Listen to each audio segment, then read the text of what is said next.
Welcome to the Coach's Decision. Disclaimer.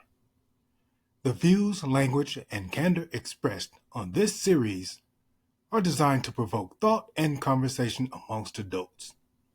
Some opinions and perspectives may be unsuitable for those who are emotionally weak. Viewer discretion is advised. Welcome to Coach's Decision with Chris P. Reed, where each Wednesday we dive into topics that try to provide some game to assist you or someone close to you in what you're going through.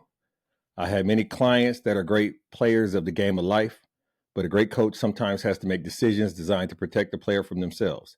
Sometimes you need a coach's decision.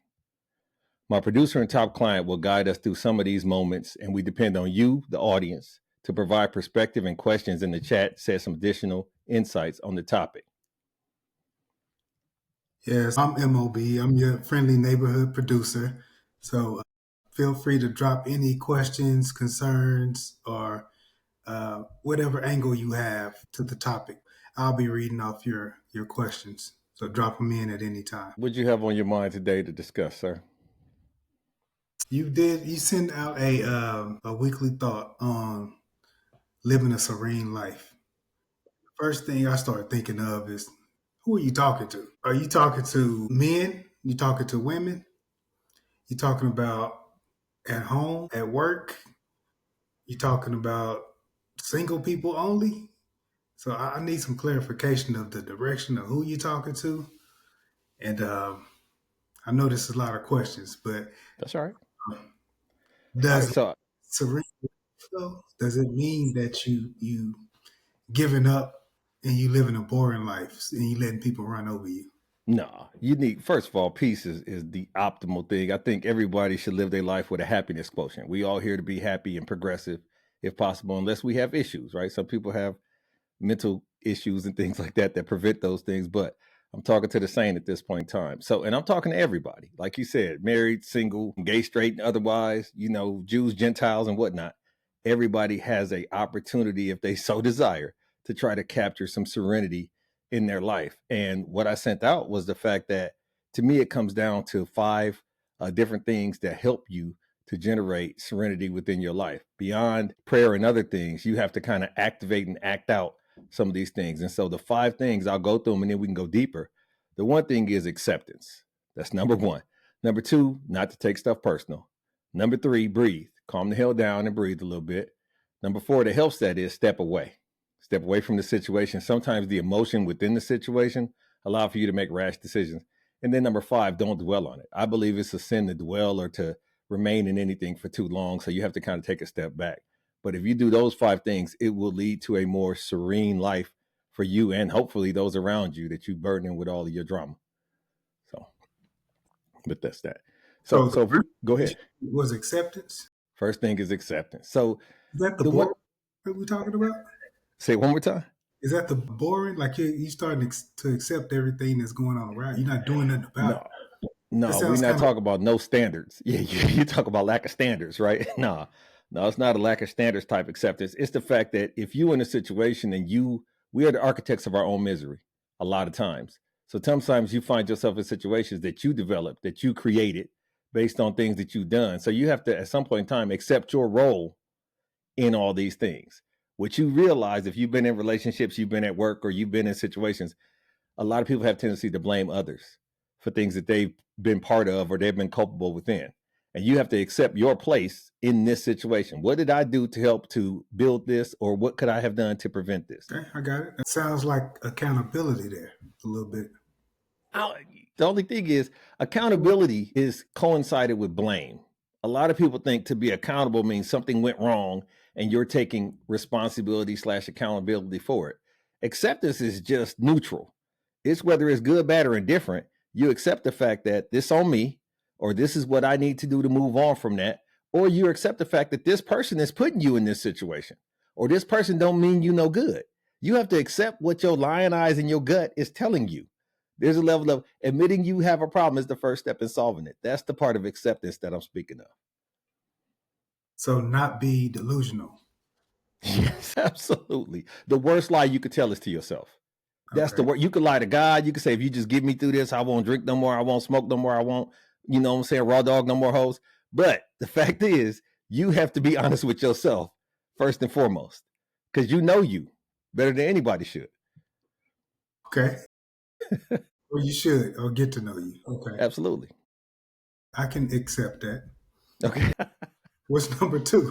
Number two is not to take stuff personal, right? I think that because you're involved, there is going to be a personal aspect to it. But when things happen, it can't always be about you. Like sometimes people have bad days. Sometimes you not qualified, and or sometimes they chose somebody else and you were qualified. You just can't take it personal. You can't try to talk to a chick at the club or at the bar and she say no, and you start calling her out of her name, and you taking that too hard. It just wasn't your night. It just wasn't your time. That job wasn't for you. If you're a believer, then you believe that what's for you is for you, and you don't have to take everything so personal. You can move on. But a lot of people internalize a lot of this stuff and they take it too personal. You got to take a step back and realize, okay, wait a second, how am I reacting to this, and why am I taking it so personally? Why am I doing this and making this about me when it could be about something that I have no idea what's going on with this person? Okay. Seems like you have a cosigner. Theme party says architects of our own misery. Architect, that's right. Okay, I like that. I like that. Yeah, yeah. Because when you look back at it, there's something that you could have done to stop the bullshit. Like you could have walked away. You could have told them to leave you alone. You could have. Now, my father-in-law used to always say, "Look, I'll run, but don't chase me." Now, I'm not for punks. Don't be a punk in life. But at the same point in time, once you realize this is no good, I'm going to move away from this. Don't follow me with that drama. That doesn't make sense. That's going to lead to a problem for everybody, right? And so, so that's the situation that I'm referring to as far as it might not be about you. And I think if you sit back as an adult and realize a lot of the big things that have occurred, a lot of the big arguments, it was more than just what y'all was arguing about at that time or what was going on. It was a lot of other things woven into that, and you just happened to catch them at the wrong time. Right time in the wrong place, you catch drama. Okay. So we got acceptance. Number Yep. two, Yep. No, number two is not taking it personal. not taking it personal. Yep. Yep. So what do we have? Take the L's as a lesson. I like that. Hold on. The wins or losses, right? Look, yeah, I was gonna say everything. Yeah, it's not just the L. You got to learn from the wins too. I think we sometimes harp on the losses because of the pain or the sting, but the wins, the adulation that you get from a win, you got to say, okay, how can I repeat that? The key to success is duplication. If you make a shot, shoot it the same way that next time if you can. If you make a strike, throw that ball the same way the next time if you can. It's about duplicating positive results. If you got with your wife because you wrote poems and bought flowers or whatever it took to get your baby hooked, you gotta keep that stuff up because that's their love language. So there's more lessons in the win than there is in the L's, but just it's common because so many losses in life that people say you got to learn from the L's too. Seems like you got some people who agree with you. Though. Even Sean says facts. Yeah, because sometimes you could, and we'll talk about this in number 5, where you don't want to dwell. These losses is gonna happen. For me, a lesson means that you picked up something to where it can't happen again. But to be real with you, some shit is out of your control. It's beyond your grasp, and you can't help that might occur again. And if you start beating yourself over things that aren't in your control, then that's when you end up having some mental problems, and you start feeling like everybody against you. So that's what it is. We on number 3. Number 3 is breathe. This is the woosah, right? So so take a beat, take a breath, calm the hell down, chill out. You can count to 10, you can count to 5, you can count as high as you want to count. But a lot of times we so quick to react, and there is no benefit in expediency when it comes to saying something that can't be put back in you can't put the toothpaste back in the tube when you're in an argument with your old lady. And if you start talking about how fat and nasty she was when y'all first got together, that I'm telling you, that's gonna be a forever argument. That's gonna be, you might say something in the heat of the moment, and you think, hey, this is gonna end here. Women have memories like elephants, man, and it's gonna come back up. You gonna relive it. There's some stuff I've been done forgot about, and it came up 12 years later, in a nothing argument. Like what the that I totally, I totally forgot about that. Like that didn't you said we was good. So you got to take a breath before you put yourself into situations where you immediately react. Once again, there's no benefit in immediacy. Why'd you forget? You didn't mean it? No, I fucked up and it was over. Like you gotta categorize that shit. You gotta file that away, bro. Like I messed up. I did my time. Here's the situation. To me, it's like this. I go to jail on some misdemeanor type stuff, right? Cool. I come out a year and a half later, whatever my time was. I get a degree. I start my own business. And every time I go around my family, they're like, what's up, convict? That's not cool. That's not cool. I did my, yes, technically, I'm a convict. I'm an ex-con, right? An ex-convict. But the fact that you keep throwing it up, no one gains anything. You just doing that to craft weapons against me. Who's to blame in that situation? Them for saying what's up, convict, or you for not accepting? You told me that was rule number one. I don't. And this is what I have to do. I have to accept that that's the shit they own and not be around them. Like if that does me no good to remind me I went to jail a long time ago. It's been 42 years. Like what is we doing? That's not a real nickname, right? Like let's just keep it real. So you saying that living a serene life is within yourself? Doesn't it have something to do with the couples though? Like, what if you and your couple conflict? So if what brings you peace doesn't bring them peace. Right. Generally, it doesn't start like that because y'all start off hot. You know what I'm saying? It's the honeymoon period, right? And so when you and her start off, that's where y'all are in life and that's what y'all own. And y'all do the same things and y'all like the same things. And then, 5, 10 years later, she find Christ or, what I'm saying, something happens and y'all start to go in different directions as far as how much y'all like to go out or you don't like to dance no more or whatever the case may be. You have to have constant communication to recalibrate those relationships. A relationship, especially a marriage, is not set it and forget it. You have to keep letting them know, hey, I don't really like that pizza spot no more. I think they might have changed the recipe. I don't, you got to constantly make sure they understand where you are in your situation so they can see where they are. And that doesn't mean they have to be in the same place you're in. It's a great case where people can grow apart so much so that it doesn't make sense for them to be together romantically anymore. That's possible. It's not the desired effect and it's not what they wrote in the Bible, but it is very possible in this day and age with all this input and information that y'all can get on two totally different pages. You still like going to the rodeo and she want to go to galas and Met balls and shit. Like these aren't the same people anymore. It's okay for you to grow in your own space, but you have to communicate and not be mad at somebody because they still on that old stuff. They still like to go, to the family reunions. They still like to be around people that they came up with, and you think you better than them now because you got a little bread. Those are conversations that have to be had before it turns into an argument and those type of things. So when you involve somebody else in your serenity, you have to make sure that they've passed the test to be in your orbit, that they can actually keep your serenity up. That doesn't mean at all times y'all skipping and smiling and whistling and shit. That's not what I'm on. What I'm saying is you have a responsibility and an obligation to make sure you're saying, wait a second, does this fill my happiness quotient? Does this make me who I want to be ultimately?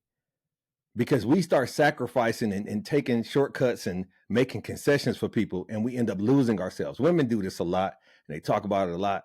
I gave this and I did that for him when he was this and he was that, and all these investments that you made to where you started giving up on yourself to invest in this person. And he had no idea these was deposits. He wasn't tabulating or calculating none of these deposits. And you feel like you done put all this in and it never went to the account. So how do you handle a situation where you have a partner that won't let you breathe, or what you do to breathe disrupts their peace? Yeah, So y'all grew apart. Yeah, it's okay. It's okay. Let that burn. You gotta let it burn. You gotta let it burn. even the Yeah. communication, nothing helps that. You start with saying something. Like you have a right to express yourself for sure. But what I have to be honest about is if she not on what you own, that's okay too. That's okay too, bro. If she don't want you to play PlayStation, Yes. which I think a lot of men have an issue with that, because that gets on her nerves. that you're in there playing PlayStation. What could be done about that? So I got two schools of thoughts on that. If you a grown up that just picked up a PlayStation controller and picked this up as a hobby after you got married, shame on you. Shame on you. But if she met your ass playing Madden and 2K and it was good enough when y'all was dating, we can't get fancy once the rings come on. We can't start getting, you know what I mean? But the same thing for women. Now I'll speak for myself. I met somebody that wore skirts and I love the skirts. And then we got a little older. She was like, I don't really like wearing the short stuff no more. Well, that's not what I signed up for. So we had to have a conversation, right? Now, I lost that one, but it was a conversation, right? So it's one of those deals. You can't be picking up new stuff without some type of authorization. Okay. Don't bring dogs home. That shit ain't cool. You know, it's been y'all two forever. You bringing home puppies. So all this running away. What's number 4? All right, cool. Step away. Step away. Listen, Is that also called running away? it's not, because stepping away is the fact that, and I don't know everybody on the chat, you know, we got some people obviously on the chat. Everybody can't hide shit good with their face. So that breathe, it works for people who have a poker face. It does not work for people who can't hide nothing on their face. You need to physically step away. You know, the Bible say don't go to bed on your wrath, but you need to physically take a step back and figure out, is this the hill I want to die on? Is the relationship worth me talking about her mashed potatoes being lumpy? You know what I'm saying? Because the fact is, things can grow quickly out of control. So sometimes you need to call a timeout. You need to call a timeout and take a step back and say, wait a second, is this what I thought it was? Is that more dangerous than pretending like the mashed potatoes are not lumpy and just folding them up in the napkin? No, you don't want to fake it, dog. It gets so old when you start taking concessions and faking things, or just putting up with it, thinking that you can change yourself or it'll just go away, and it's eating at you. You start dreaming about that shit. Like it becomes cancerous emotionally when you start trying to. And that's same thing with a job. You get a boss, and that boss is riding your ass about stuff, and you like, man, I can't look. If he say one more thing, I'm gonna have to punch him. Now you got a history of violence on your corporate job. Like, you done ruined everything over this dude saying stuff. Like, that don't even make sense. So who can you tell that, hey, you disrupted my peace? Because you can't go in there and tell your boss, like, I know you want me to finish this report, but you messing with my peace. Right. So the thing about it is, have a job that aligns with your peace. Know yourself enough to know what aligns with your peace. And then if they come in and change the job, then you got to make decisions. Decisions have to be made. Great example. Not sure how much you make, but if all of a sudden your job requires for you to go plunge toilets, you have a decision to make. They can write that into your job description if they so desire, but they also can lose you, because that's exactly what's going to happen in my job when they say, hey, you got to come and start cleaning up after people. Okay, this ain't the job for me no more. So it's not a lot of conversation. No, sir. I'm overpaid, but I'm not that overpaid. Yeah, I'm too good. I'm too good for that, cuz. For sure. For dysentery and stuff like that, yeah, I'm too good for that. I've come too far. I'm come too far to have to get changed to do work. Like, I'm at work dressed in one thing that I got to change because I don't want to mess up my suit jacket in the bathroom. Yeah, I'm too good for that, cuz. Getting bleach on my shit. Yeah. I'm cool with it, but okay. What does the chat say? Let's go to the chat. What does it? Does anybody in here feel like that they too good for their job, switching up and asking them to do lesser than jobs, or like the president would say, black jobs? I don't think it's a job in America that aligns with our peace. Are you kidding me? Have you? You don't think? You work on Yes, a job that aligns with your peace? no, I don't. But you said in America. I think preachers would disagree with you. That's their peace? Yes, I think musicians would disagree with you. I think actresses would disagree with you. That is a lonely life on the road. They got that. Did you not hear the audition? Being on the road, that's tough. You got to grow up fast. Yeah, And I you understand. in I hotels, understand. cook meals, and all these women just want you for your fame. No, it's that first of all, saying all is very disrespectful to women who just like people who can sing. It might not be about the fame. It might be about the money, it might be about the looks, but it's not just they want you for one thing. They want you for a combination of things. They So still look like their name is Ray, trying to separate my dough from me. right. I agree. I agree. But I think, this is when you sign up for something, you know the whole context of it. You know the whole demo. So that's what you have to, but you can only control what you can control. And we'll get to that in a moment. But So let's talk about the jobs real quick. okay. You say that it's peaceful, but let's go to Monique Jones saying you protected a bag. You have to provide for the family. You don't, you should.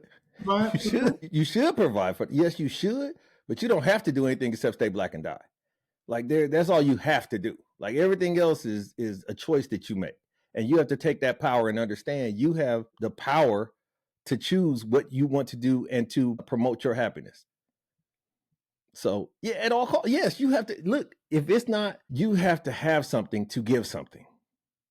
There's no way that you don't have peace and you're consecutively and consistently providing peace. Nobody's that fake. Nobody's that good. Michael Jackson didn't have to stay black. No. What's number 5? Number 5 is don't dwell on it. You know what I mean? I think that once it's over, once the milk is spilled, it's spilled milk. You can't sit there and try to, if I coulda, woulda, shoulda. Everybody has that thing where they in a conversation, some shit go down, and then 8 hours later, I should have said this. And then they want to rehash it and open it back up. No, it's gone. That moment is gone. You gotta let that burn. And a lot of people don't have the ability to do that or don't have the desire to do that. That's just the nature of things. So you're just saying fight better next time? Yeah, yeah. Or try to put yourself in positions where you're not fighting at all. You know what I'm saying? You want to always assess situations and control what you can to not be in a situation where you're having those type of fights, having those type of back and forth with folks. So, and that leads into kind of what we was talking about is the serenity prayer. So the conventional way that people understand the serenity prayer is God grant me the serenity to accept the things that I cannot change, the courage to change the things I can, and the wisdom to know the difference.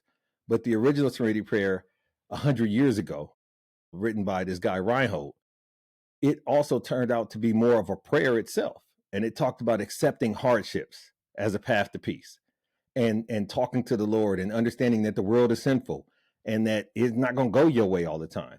So in the idea of creating that happiness and having a reasonable happiness in this life and the supreme happiness in heaven is really the goal. I think a lot of times we want heaven on earth because that's in the Bible somewhere, right? We're going to make heaven. No, you have to just kind of go through this now, make that suffrage and accept it and understand the things that are actually part of what you put in and part of what somebody else is trying to put on you. And don't put that stuff on. Don't let them put that on you. So, that's kind of where we want to go with that. So was there any comments or any questions from the folks before we jump off? No other comments, no other questions right now. All right, cool. So before we jump off, though, I got a little history. So one of the greatest speeches that Martin Luther King ever did was "I Have a Dream." Not many people know that that wasn't the title of the speech. He had a coach in the audience, right? You're right. Mahalia Jackson. Mahalia Jackson, absolutely. Said, "Tell him about the dream, Martin. Tell him about the dream." Right, right. You dream a lot, so can you tell us about one of your dreams before we hop off? Absolutely. So I dream a lot. I dream actively, and I have the ability to remember my dreams. My wife doesn't. She never remember. I think she don't give a damn, to be honest with you. But I love my dreams, and so I got into this thing recently where I got in the vehicle to take my baby to school, and she said, "Did you sleep well?" And I was like, "No, this dream was kind of crazy." And she asked me about the dream, and I told her. She thought it was hilarious. It was a different dream. I can't even remember what it is now, but that began a tradition of me telling her about my dreams every morning. So what I'll do each week is give y'all probably the dream of the week, right? And so it just so happened this dream, keep in mind, it's a dream. I know you're going to ask questions. I know you enough to know you want some logic out of this dream, but it's a damn dream. So in this dream, my family happens to own a series of casinos. They're not nice casinos. They older casinos. Think of old Vegas Strip type casinos. You know what I'm saying? The Golden Nugget and that kind of stuff. But we got some casinos under us. But we losing money. So me as the head of the family running the casino, I'm trying to figure out how can we enhance these casinos, these 3 or 4 casinos? How can we make this better? How can we expand our margins? But the reason why we keep losing money is because my brother keeps getting caught up in lawsuits. Okay. And he keeps getting caught up in lawsuits because he's out in these streets putting people in illegal wrestling moves. Okay. So they calling me like, hey, he got locked up again for putting somebody else in an illegal wrestling move. I'm on the phone with the lawyers and all that. And I'm like, okay, get him out and pay off whoever you can so we don't get sued. And we hemorrhaging money because my brother is putting people in illegal wrestling moves. Now, it just so happened in my dream, my brother also happens to be Jerry Stackhouse. Okay. So Jerry Stackhouse, for those who don't know, played at the University of North Carolina, played in the NBA forever. He's a coach now. He might be 6'9", 6'8", 6'9", 240, 250. Yep, there. Like, yeah. He known to have hands and everything, but my brother is fucking up the church's money, putting illegal wrestling moves on people. And eventually we got to make a decision of what we're going to do with him. Do we want to teach him a lesson, or do we want him to shame the family or continue to shame the family by these NDAs getting broken and things of that nature? And then I woke up. Do you still have your real brother? Yeah, I do. In the dream? No. That is he replaced my real brother. Jerry Stackhouse did. He replaced your real brother. He wasn't Jerry Stackhouse in the dream. He was my brother in the dream, but he looked just like Jerry Stackhouse. Same size and everything. Really? Yep. Why are you the head of the family? I went to school. Yeah, I was the one who went to college. Yep. Same as real life. They call me about everything. It could be medical, dental, legal, electricity, computers. I get calls to be like, hey, you went to school. There's a crack in the sidewalk. Who's responsible for that? Me or the city? I didn't go to school for that. Do you bet on wrestling? I don't.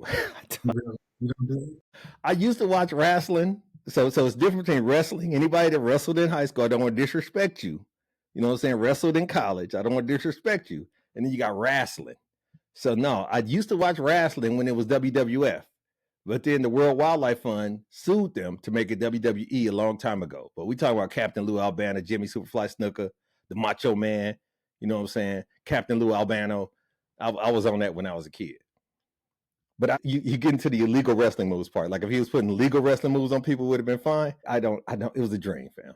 A resolution. Were you able to stop this wrestling? I woke up before and I chose not to write it out and try to solve it in real life because I knew it was a dream. You didn't call your brother? I did not. Why not? I don't want to be involved if he is actually, I'm not a psychic or no shit like that. Like, I don't think my brother is putting wrestling moves on people in real life. And then it came to me in a dream. Yeah, we're not Creole. For help. No, he might want to do that through AT&T on the phone. Like, don't do it through a dream. I'm not built like that. And they need to tell you to stop gambling. You these bootleg pills. Anything we can apply to life for this? Don't take dreams seriously, or no, it's. I think dreams have meanings, and Freud did a lot of stuff with dreams, and we can go into that at a later time. But this was it was a crazy dream. If y'all have had crazy dreams and y'all want to write that out, put it in the chat. Let people know your dreams. You know what I'm saying? But it is what it is. It's not deeper than Atlantis. You know what I'm saying? It's not. So I don't take it too seriously. Appreciate you sharing. Hope the family's okay. Everybody can go over. The only people that know is y'all and my daughter, and now y'all know. So that's my daughter, and now y'all know, and that's the dream of the week. So, but cool. As we close out of here, we want y'all to tune in live next Wednesday, 9 p.m. same time for another episode of Coach's Decision with Chris P. Reed. Until then, take it easy, or at least take it how you can get it.